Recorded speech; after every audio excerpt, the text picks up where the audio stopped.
Good evening. My name is Melanie with Thriving in the Fishbowl, and I just want to take a few minutes and talk to you about my next series that I'm starting for this next week.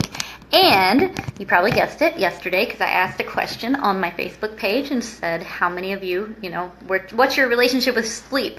And so did you know that 60% of Americans report that they have issues with their sleep every single or at least every other night? And it is one of the top searches on the internet. How do I sleep better? And so I started reading this book called Sleep Smarter. I'm going to show you.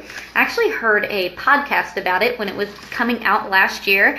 And we were really battling because Dana was keeping me up every single night, snoring like crazy. And like it was to the point where I was kicking him to the couch like quite often because I just could not sleep. And if you know me, like if sleep could be an Olympic sport, I would love it, because I like my sleep. And so he was messing up my sleep.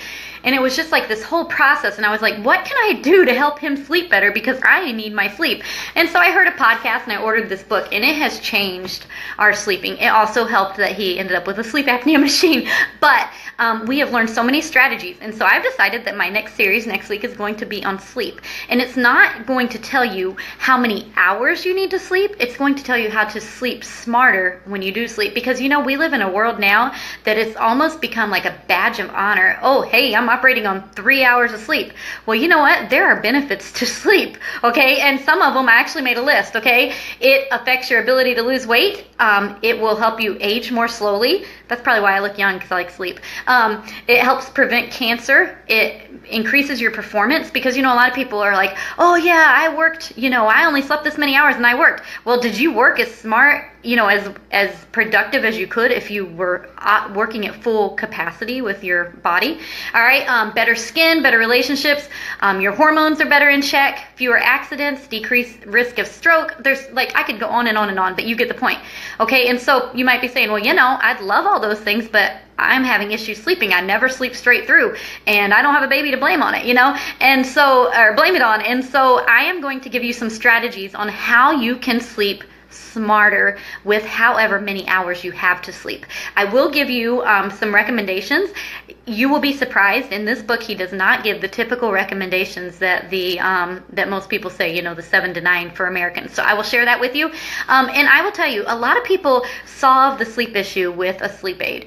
The things I'm going to tell you are going to be natural. Okay, it's not going to be let's pop a pill, let's get a prescription, because sometimes I think we are too quick in America to take a pill for something that we need to research and learn about, which is why I started looking into sleeping, and it's changed how I operate on a typical basis every single day, just to learn how I can sleep. And then also, did you realize that poor sleep can be as detrimental, like they did a study on academics, as binge drinking? That's crazy, And here's the thing: being a sleeper is not like like my son plays golf. It's not like saying, oh, Elijah got an award for playing golf. We don't give awards to people for being great sleepers. If they did, I would definitely get one because I love my sleep.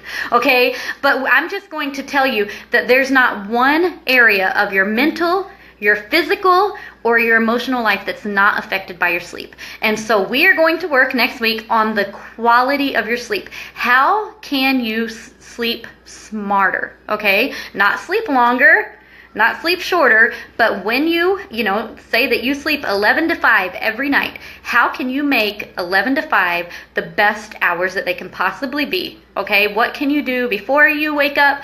Before you go to bed, what can you do when you wake up? All these things, okay? And so if you have anything you want me to address, just post it below. But thanks for watching, and I hope you all have a fabulous night and a blessed Sunday. Bye!